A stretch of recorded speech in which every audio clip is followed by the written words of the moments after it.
daftar aplikasi pinjaman online atau pinjol yang dioperasikan oleh para tersangka ini cukup banyak, ya. Ada 58. Ya, di antaranya ini adalah Jari Kaya, Dana Baik, Get Uang, Untung Cepat, Rupiah Plus, Komodo RP, Dana Lancar, Dana Now, Castor, Pinjaman Roket, Cash, Pribadi Cash, Go Pinjam, Raja Pinjaman, dan lain-lain. Paksa dia pinjam dari rentenir, dari pinjol, pinjaman online, rentenir yang gila, bunganya harian, luar biasa. Kita hapus. Gambar-gambar seperti ini gambar apa? Ya. Apa maksudnya gambar itu? Biar dia ini Pak, biar dia bayar di Hah? biar dia bayar. Ini foto siapa? Foto dia? Bukan ini dari Google. Sekarang dari Google, gua lagi. Udah. Dengan tujuan apa? Biar dia tuh bayar Pak, gitu ditagihnya. Kenapa harus dikasih lihat ini gambar ini? Karena dia ditagih berapa kali itu tidak ada respon. Tidak respon. Kamu kasih gambar-gambar ini. Saya ada respon. Iya. Setelah dikasih gini baru dia respon. Respon Pak. Tapi bukan gambar orang itu. Bukan. Hah? Bukan, Pak. Emang kamu kirim sendiri gambar ini? Iya benar. Iya. Benar Pak. Nah, terus kalimatnya? Kalimatnya pakai dari ini? sini. Ada kalimat di sini. Dengan marah-marah kamu sampaikan? Enggak, ini kalimatnya ini Pak. Coba kau baca apa kalimatnya? Ingatan kepada Pak Milia, jika melalui pesan ada tidak dapat meningkatkan pembayaran aplikasi pinjaman.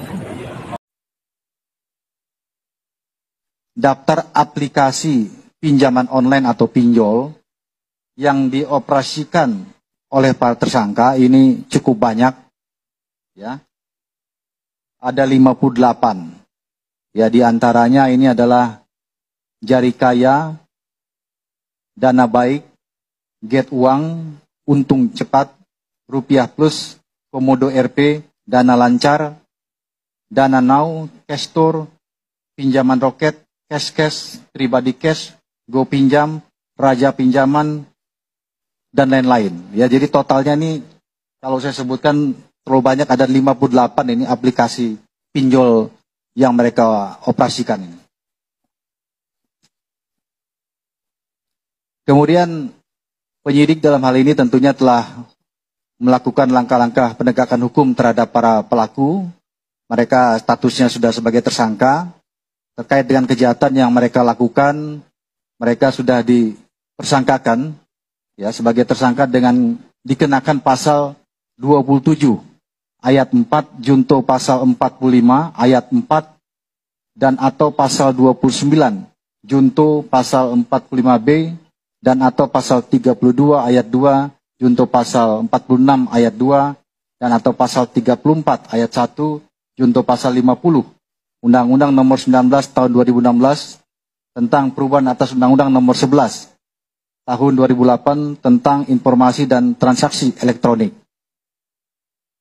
Terhadap mereka ini dipidana, ya ancamannya nih pidana paling singkat 4 tahun, paling lama 10 tahun.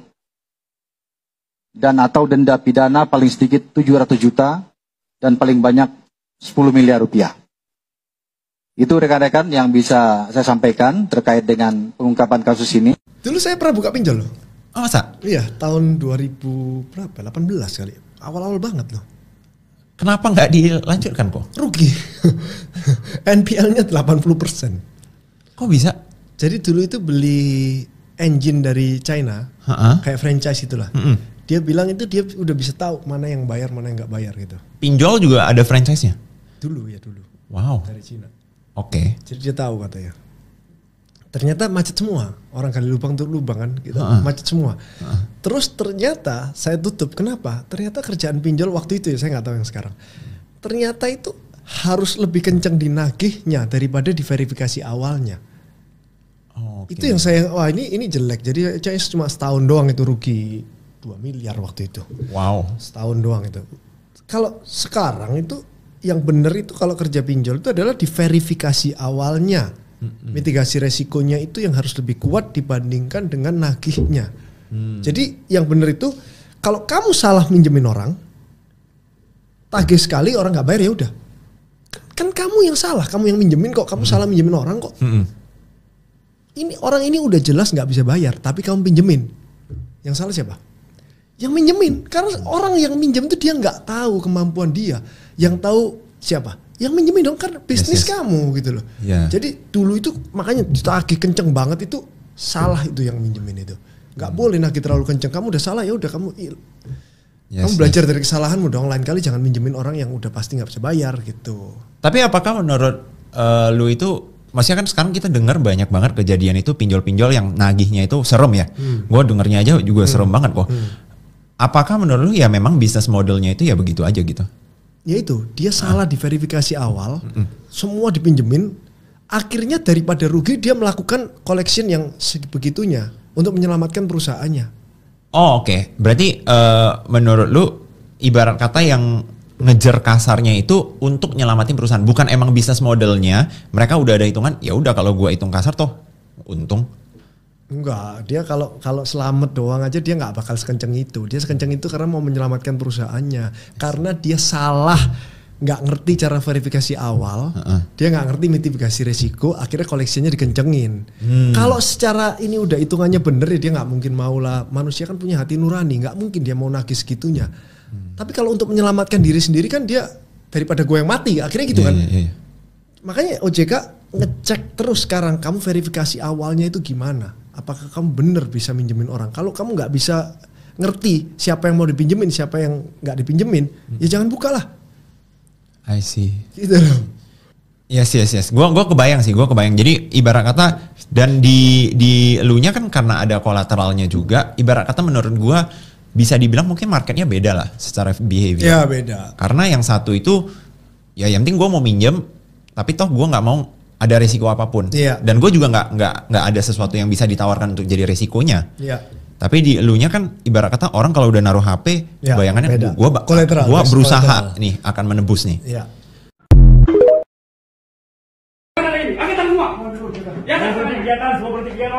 Semua berhenti kegiatan. Ya.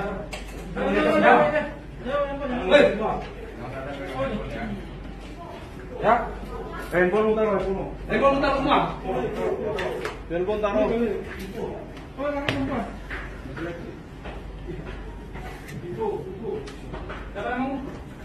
Tangan di atas semua, jangan main handphone. Diam, tidak ada yang main handphone. Apa lagi ada? Diam, tidak ada yang main handphone, tidak ada yang pegang apa-apa tangannya. Ada lagi nggak di atas? Ada di atas. Bener Cik? Ini apa? Ambil.